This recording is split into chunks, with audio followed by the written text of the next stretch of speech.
What brings you here today? Yeah. Um, Been a Rams fan since they came here in 1995, and been supportive of the team for the last 20 years.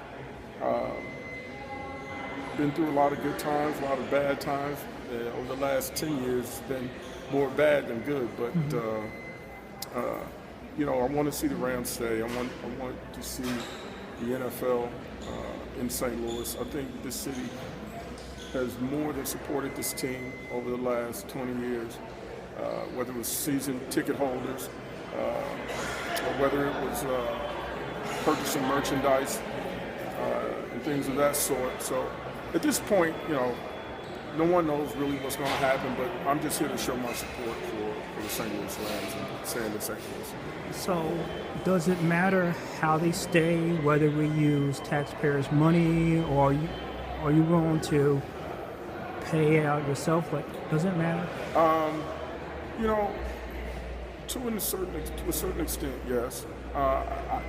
It is, in my opinion, it's not always about the dollars and cents. You want a fair deal for the taxpayers, but at the same time, there's only 32 NFL cities, and it sets you apart from some of the other cities that don't have an NFL franchise rooted in its culture. So, you sometimes have to weigh the financial aspect with the progressive aspect of a city and being an NFL city. So to answer your question, as long as the deal is fair, yes, I would be supportive of some tax dollars going to an NFL stadium.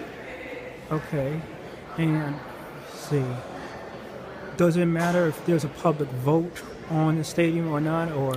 I've I've heard this question asked many times, and in the city of St. Louis, we have, I believe, 28 Board of Aldermen who are elected to make these decisions. I don't think you can cherry pick which decisions you want to vote on and which decisions you want the populace to vote on. I have some issue with that. So I think had they brought it to a vote, I think it would have passed. That's just my opinion. But at the same time, I think the Board of Aldermen of St. Louis should make that decision and vote on behalf of the citizens. That's what they're elected to do. Okay, so what do you think the Rams have? What benefits have the Rams brought to St. Louis since? Well, first off, whether it's the Rams or another team, there's arguments about the economic impact of having an NFL team in your city. Well, numbers can always be skewed, but the one thing that can't be skewed is what professional sports does to the philosophical mindset of a community. I always say there's two things that brings a community together: bad weather, good weather, three things: good weather, and a sports franchise. It's one of those things where you're all in together, and sometimes you can't put a price on that. Okay, and what is your name? James Vincent. Okay. Yeah. Well, thank you. Appreciate it.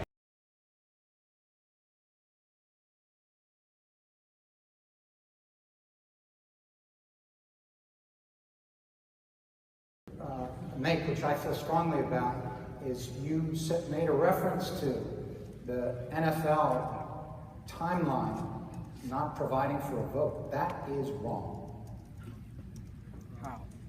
That is wrong. I had conversations and have had conversations about that very thing. We don't tell communities whether to vote or not. That is up to you. In fact, when you do, and the vote is yes, it's a very powerful statement. When you vote and the answer is no, that's a powerful statement. There is nothing wrong with voting. And there was a period of time when we were talking to members of the task force about that very question. We never said, I never said, you cannot do that, or you should not do that. I said, we respect your point of view as to how you think it should be done in your market. If you don't believe me, you can ask Mr. Peacock. Thank you. We've been at this for several years. I've been talking, we've been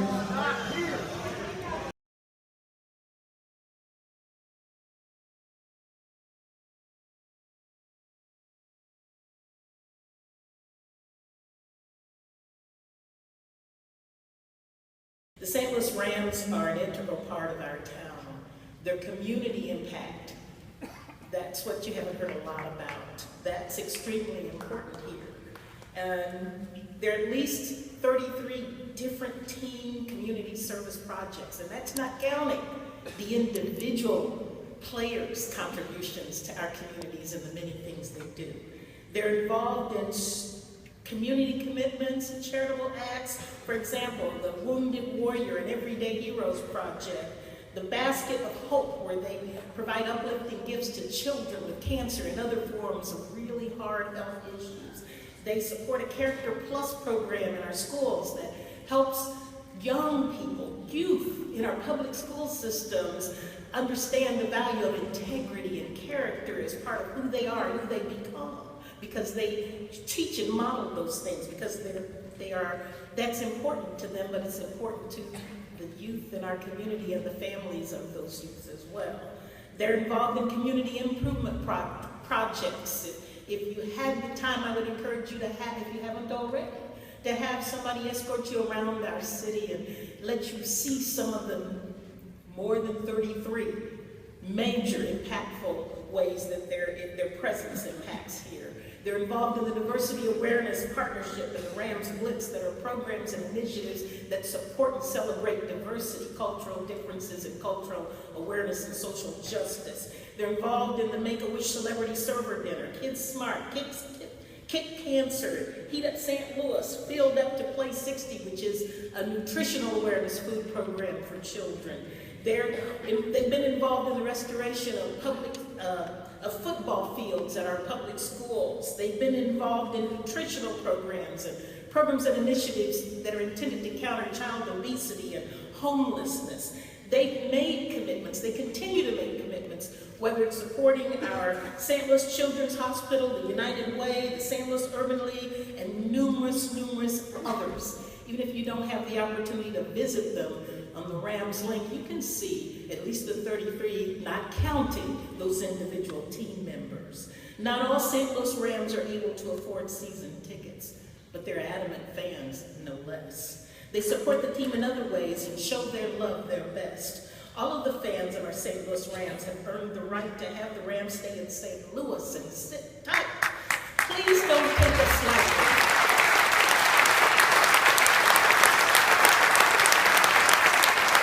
Don't diminish our say. We've been loyal to the Rams. We've earned the right to have them stay. There are many reasons the Rams should remain. It's very clear, and St. Louis is already part of their name. The jobs created, the boom to our economy, the fans in our city who spend their money. We've patiently waited since the greatest show on turf for a winning Rams team to return to our space on earth. We've been patient and loyal amidst all the seasons of pain, of winning and losing again, yet we've never lost faith. We've held on to hope, and we've returned to support our team game after game. We cheer for our home team because we care.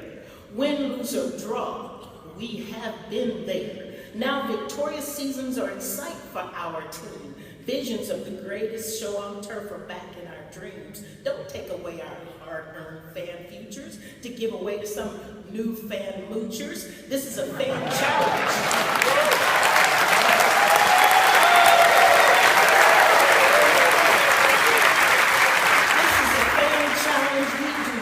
Want to lose. This is our fan time now. We've prepaid our St. Louis fan dues. The St. Louis Rams are not homeless. They are where they belong. Taking them away from here would just be wrong. Their home is here in St. Louis, and they have a great home here. The St. Louis Rams, that's our home team, and we want to keep it that way. Thank you for allowing me.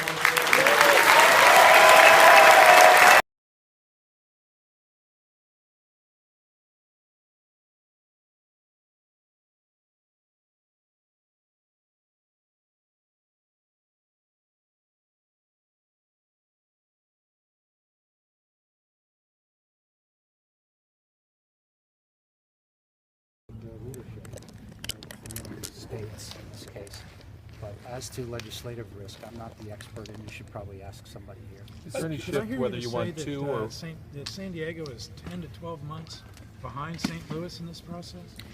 What I said was also a statement of fact, which is that the way I look at it, they started approximately a year later, and if I just look at the progress of where St. Louis was 8 or 10 or 12 months ago, and where I look at San Diego today, that they're about the same So- if you change, if Where's you have that Oakland? gap in time. Where's Oakland in the process?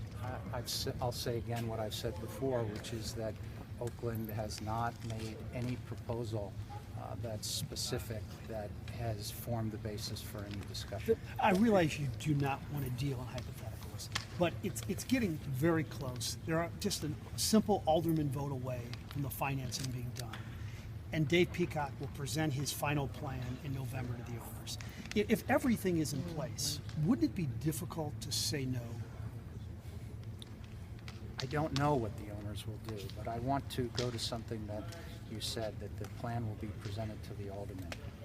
I don't know what plan will be presented to the aldermen for a vote. We haven't yet finished negotiating a term sheet. We still have to respond to that term sheet. It was asked in many different ways by a number of the speakers, what are you going to do? We're engaging on the term sheet, and we will have something to say about those terms. Is the desire of the plan still to have at least one team in 2016 in LA? Is that still the goal, the game plan?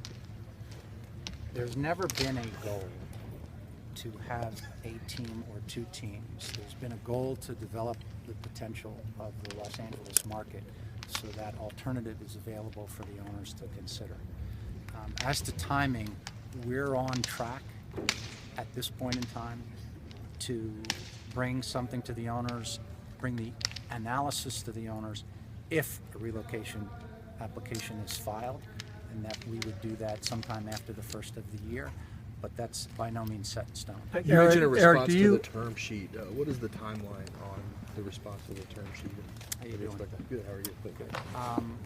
Okay. We have some questions about the term sheet, which we hope to get answered over the course of the next couple of days or week, and I think probably next week and the weeks after we'll be in discussions with the task force. Is one of Eric, the do issues you the naming right? anticipate the LA committee coming up with a recommendation? And if so, when? Is that the intent of the LA committee?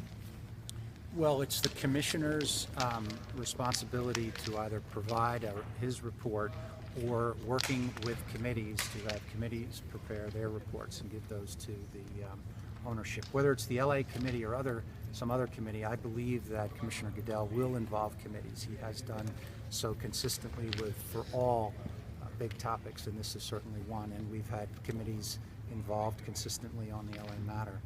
As to timing, I think it's probable that when a meeting is called to consider application proposals or a proposal or proposals, I think that would be the time that a report is given. So it's not clear at this point if the report, if a recommendation will come out of the LA committee. It could come from another committee or a different It could form. come from the commissioner, it could come from the commissioner plus the LA committee, it could come from a group of committees.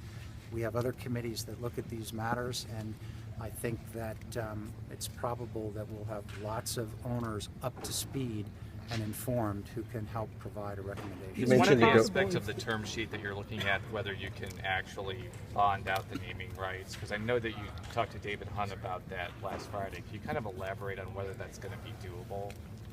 Again, I'm not the legislative expert and I'm not the bonding expert.